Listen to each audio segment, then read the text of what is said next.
In this video, we are turning this tub into a Dubia Roach breeding colony. And in this video, we're going to go step by step on how to build a Dubia Roach colony from scratch. Yo, what's going on, guys? All right, we are back home. We have the animals. I'd become a plant parent.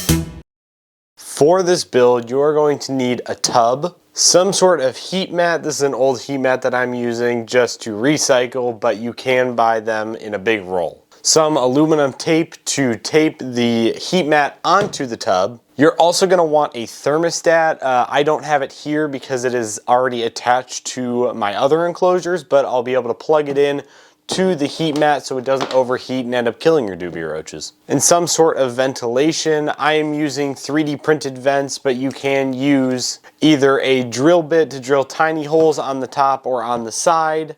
But be careful if you're drilling holes into it because you don't want them to make it too big where the baby Dubia roaches can actually get out. You're also going to need a lot of egg cartons. Now you can also buy egg cartons that come in a full stack of the actual egg holding side instead of the actual like dozen or 18 count, but I have a lot of these saved up, so I'm just going to use them in this video. And as some of you may know, I'm into 3D printing, so I'm going to try to use some of these empty cardboard rolls, see if they work. If they don't, who cares? Just it's a way to recycle this cardboard. You're also going to want food. I'm going to use carrots for hydration and dog food. Dog food is used for protein so they can continue to be gut loaded and be actual nutritional for your animals, but it also gives them the protein to keep producing more Dubia roach for the colony so you can, make it a colony and hopefully they will continue to breed and make more babies for you.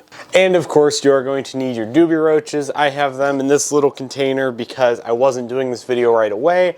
I got a bunch of Dubia roaches from the reptile show in Tinley. So today we will be permanently setting up in their enclosure here. First of all, we're going to put in the ventilation for this bin. Now make sure when you're putting in these ventilation holes, you don't put it where the heat mat is going to go. Make sure you leave an area, preferably on one side, not the main side, so on the short side right here. You can put your heat mat either on the outside or on the inside, but we'll get to that in a second. Now, if you want vents like this, there are plenty of files online that have mesh things that you can 3D print. If you want to 3D print it, you will need a 2-inch hole saw that I will be able to drill holes into this, so let's do that right now.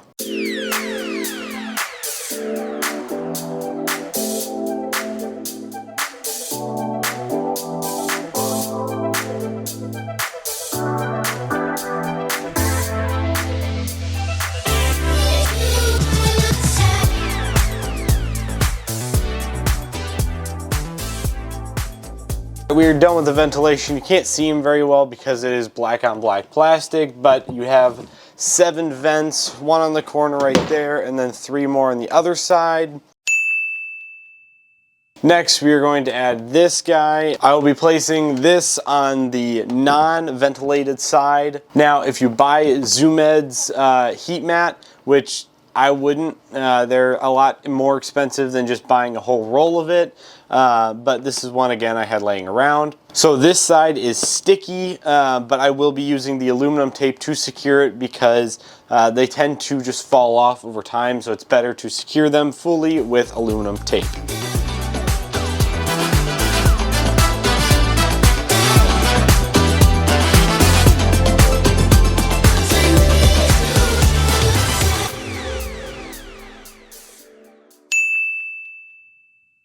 Alright, we have this all in place. Now we obviously have to get a spot for the cord.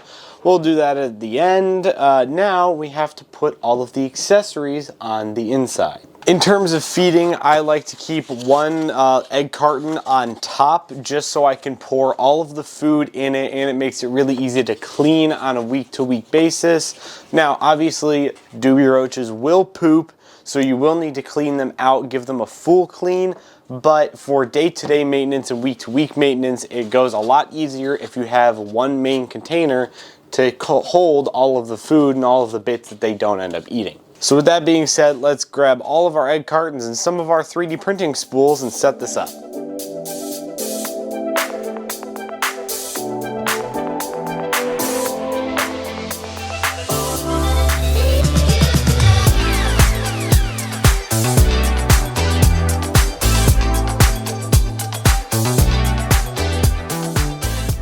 As you saw, I did also put this guy in the cord so it doesn't inhibit the closing of this.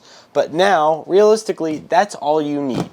Now, in the actual cardboard setup of this enclosure, you don't want to compress the cardboard too much where the Dubia roaches cannot get in between. I also added the cardboard area where I can put all of their food. Now, before we add the Dubia roaches, as I already mentioned, this heat mat should be hooked up to a thermostat. I do have one, it's just obviously not in the downstairs workshop, so I will be adding it once it's upstairs. But now, we get to add are Dubia roaches. Now you can buy Dubias from many different places, Dubia.com, I think Pangea also has them.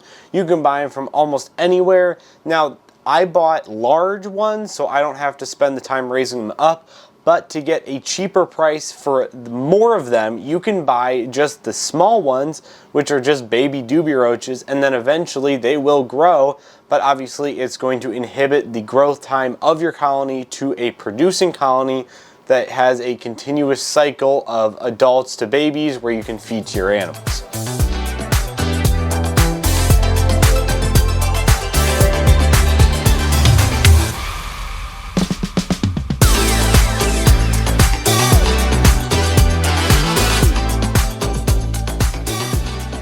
Well, that is going to do it for this video of All in Reptiles. Hope you guys enjoyed. This and other projects that I've been doing is a way to make myself a little bit more self-sufficient on bugs instead of having to go to big box stores every week to get superworms, mealworms, or Dubia roaches. I will not breed crickets because crickets are obnoxious. They smell so much worse. But Dubia roach is a good start. I will still supplement with crickets. But this is a good way to become a little bit more self-sufficient. With that being said, that is going to do it for this video of All in Reptiles. If you want to see more like this and more of this awesome workspace I have down here, subscribe.